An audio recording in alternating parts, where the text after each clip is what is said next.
दोस्तों, आज के वीडियो में हम बात करेंगे ऐसे डॉक्यूमेंट्स यानी कि दस्तावेजों के बारे में जो यूपीएससी की परीक्षा में बैठने के लिए बेहद जरूरी है। होता क्या है कि अक्सर हम तैयारी में तो अपना पूरा ध्यान लगा देते हैं, लेकिन इस चक्कर में निटी-ग्रिटीज को अनदेखा कर देते हैं और सब कुछ हो जाने के बाद हमें पता चलता है कि थोड़ी सी लापरवाही के कारण हमारा सिलेक्शन नहीं हो पाया है।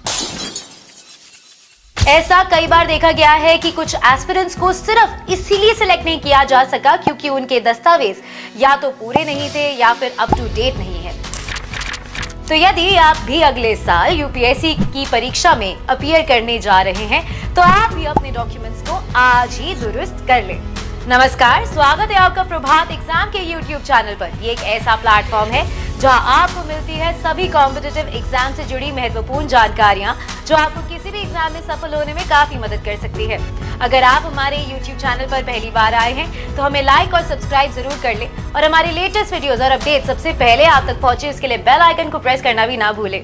जैसा कि आप जानते हैं, यूपीएससी की परीक्षा 3 चरणों में आयोजित की जाती है और इन तीनों ही चरणों में आपको डिफरेंट सेट ऑफ डॉक्यूमेंट्स की जरूरत पड़ती है। आइए तीनों चरणों के लिए जरूरी दस्तावेजों को एक एक करके समझें। प्रारंभिक परीक्षा के लिए आवश्यक दस्तावेज। जब आप आईएएस प्रारंभिक परीक्षा के लिए ऑनलाइन आवेदन करते हैं तो आपको यूपीएससी को कोई दस्तावेज भेजने की आवश्यकता नहीं होती है। ऑनलाइन अपलोड करने के लिए आपको केवल दस्तावेजों की आवश्यकता है।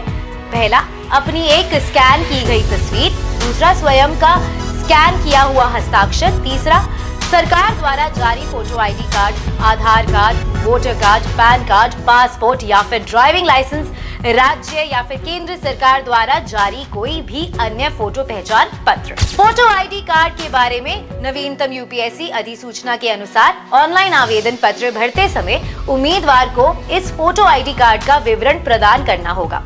उम्मीदवारों को फोटो आईडी की स्कैन की गई कॉपी अपलोड करनी होगी जिसका विवरण उसके द्वारा ऑनलाइन आवेदन में प्रदान किया गया है। इस फोटो आईडी कार्ड का उपयोग भविष्य के सभी संदर्भों के लिए किया जाएगा और उम्मीदवार को सलाह दी जाती है कि परीक्षा या फिर व्यक्तित्व परीक्षण के लिए इस फोटो पहचान पत्र को साथ ले जाएं। मेंस के लिए आवश्यक दस्तावेज। यदि आप यूपीएससी प्रीलिम्स परीक्षा पास करते हैं तो आप मुख्य परीक्षा देने के लिए पात्र होंगे। प्रीलिम्स रिजल्ट जारी करते ही यूपीएससी द्वारा दी गई लिस्ट में आपका नाम आ जाएगा। इसके बाद आयोग मेंस नोटिफिकेशन जारी करेगा जब आपको एक बार फिर से ऑनलाइन आवेदन करना होगा। इस फॉर्म को संक्षेप में विस्तृत आवेदन पत्र या DAF कहा जाता है। इस बार आपको यूपीएससी की आधिकारिक वेबसाइट पर कुछ दस्तावेजों की स्कैन की गई प्रतियां अपलोड करनी होंगी जो नीचे दी गई हैं, जिसके बारे में मैं आपको बताने जा रही हूँ। उम्र का प्रमाण, केवल मैट्रिक की मार्कशीट या माध्यमिक विद्यालय छोड़ने का प्रमाण पत्र, शैक्षिक योग्यता का प्रमाण पत्र, विश्वविद्यालय द्वारा प्रदान किया गया आपका डिग्री प्रमाण पत्र या यूपीएससी द्वारा मान्यता प्राप्त समकक्ष योग्यता, EWS प्रमाण पत्र। EWS आरक्षण का लाभ उठाने के लिए आय प्रमाण पत्र की आवश्यकता होती है। ओबीसी या फिर SC या फिर ST स्थिति का समर्थन करने वाला प्रमाण पत्र यदि लागू हो, जिला अधिकारी या फिर उप विभागीय अधिकारी या फिर किसी अन्य अधिकारी द्वारा जारी प्रमाण पत्र, जैसा कि सरकार द्वारा उस जिले के ऐसे प्रमाण पत्र जारी करने के लिए अधिकृत किया गया है जिसमें आपके माता पिता रहते हैं। यदि माता पिता की मृत्यु हो जाती है तो आवेदक सामान्य रूप से जिस जिले में रहता है वो लागू होगा। विकलांगता प्रमाण पत्र, केंद्र या राज्य सरकार द्वारा गठित मेडिकल बोर्ड द्वारा जारी प्रमाण पत्र। गैर क्रीमी लेयर ओबीसी स्थिति का समर्थन करने वाले दस्तावेज। गैर क्रीमी लेयर ओबीसी दावे के समर्थन में आपके माता पिता द्वारा धारित सेवा या भूमि जोत या स्थिति या विभिन्न स्रोतों से आय या फिर संपत्ति के समर्थन में प्रमाण। अरुणाचल प्रदेश, मणिपुर, नागालैंड, मिजोरम, मेघालय या सिक्किम के उत्तर पूर्वी राज्यों से होने के प्रमाण के लिए प्रमाण पत्र यदि लागू हो, उसी प्राधिकारी द्वारा जारी किया गया जो जाति प्रमाण पत्र यानी कि ओबीसी या SC ST प्रमाण पत्र जारी करता है। सरकारी सेवकों के लिए वचन यदि अगर लागू हो, ये कहते हुए कि आपने यूपीएससी CSC लेने के बारे में अपने कार्यालय या फिर विभाग के प्रमुख को लिखित रूप में सूचित किया है।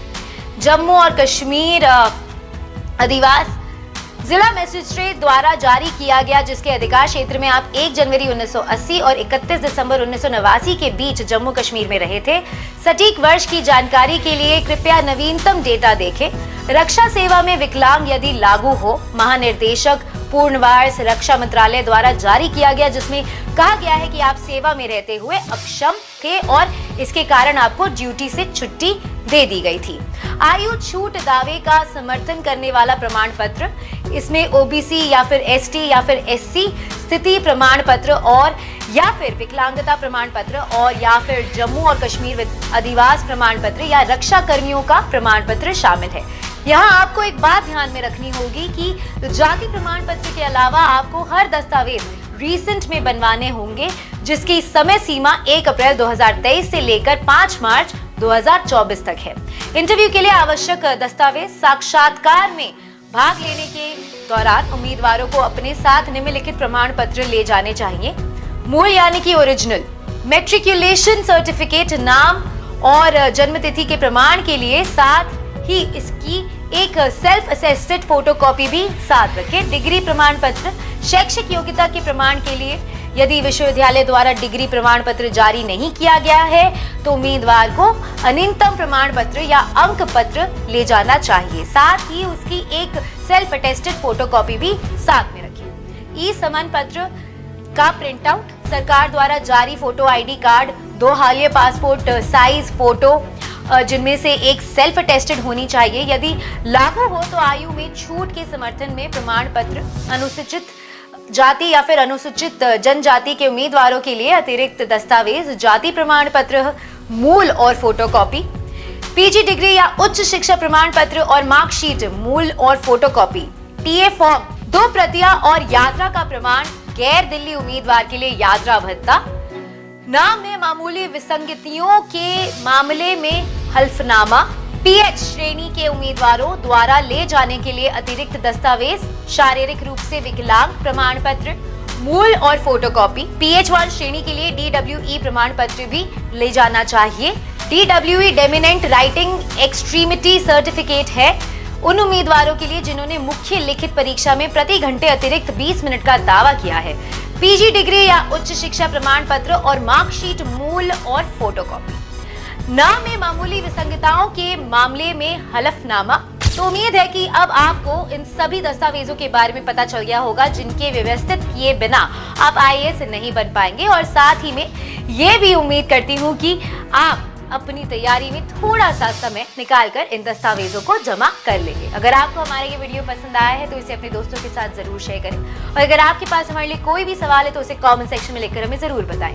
जल्दी आपसे फिर मुलाकात होगी एक नए टॉपिक पर, एक नए वीडियो के साथ। देखते रहिए प्रभात एग्जाम्स। नमस्कार।